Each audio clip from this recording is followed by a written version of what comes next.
For today's lesson, you're going to notice that we are in chapter 9, and that's actually 9.1, day 2. This is working with adding and subtracting polynomials. Basically, what this section is, it's like combining like terms.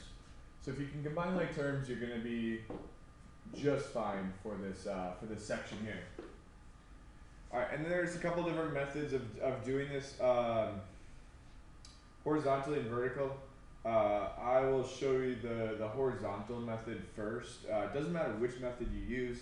Just a reminder, you cannot put exponents together when adding. So what that means is, for example, if I have 3x squared plus 4x squared, this does not equal 7x to the fourth, because 3x squared is x squared plus x squared plus x squared, and then 4x squared looks like this.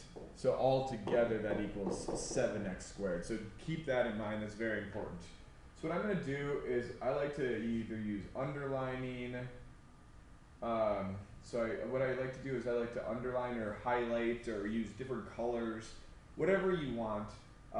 Basically, put the things that are similar together. So here you have a 2x cubed and an x cubed. Then I'm going to do my x squared. Keep this sign, that's the sign of the number, this negative sign right here. That's very important. And then I have a 2x squared, and then I have an x, and then I have a constant of -1.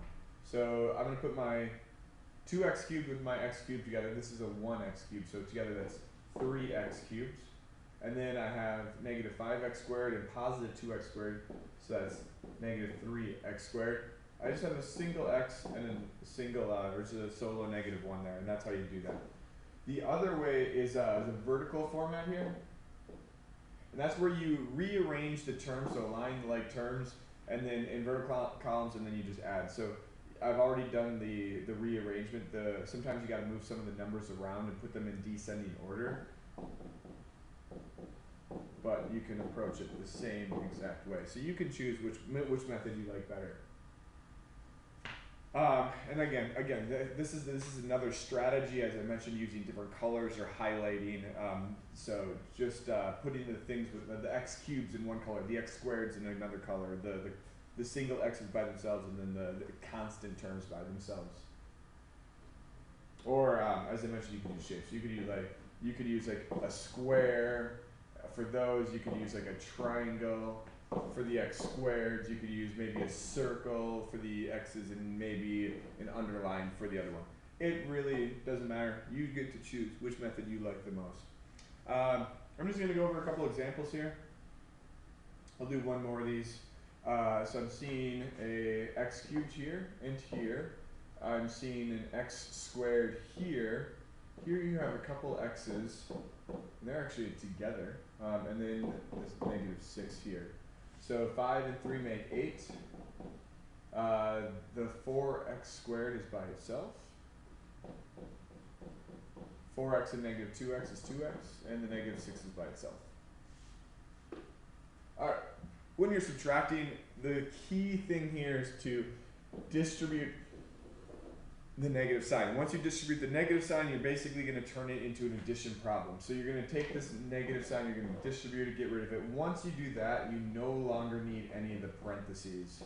So that's going to be a positive 2n squared, that's going to be a -2n, that's going to be a positive 4. Once you do that, then you can go ahead and do the same strategy that we worked with before and just add them together. Okay, so I'm seeing 6n squared, -2n, and a positive 9. And that's all there's to subtraction. So, like I said, once you distribute that negative sign, you don't need any of the parentheses. Let's see. I guess I'll just do one more example for you guys with the subtraction here. So we'll subtract there. And again, once I do that, I can drop all the parentheses and then combine like terms.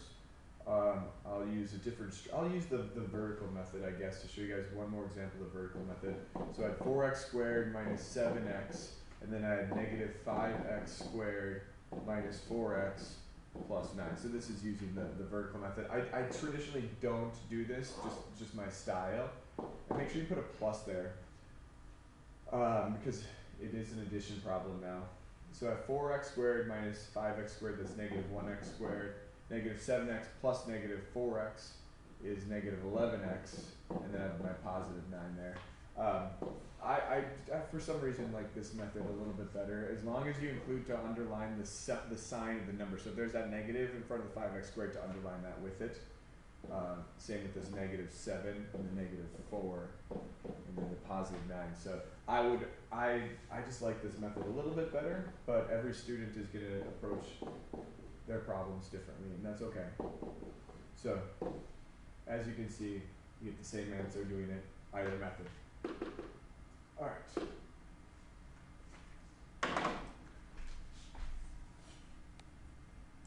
Alright, and you may have noticed the slide just changed. I just switched up the assignment for you guys. 17 through 26 all. This is what I need you guys to know from this section. So thanks for tuning in to 9.1 day 2.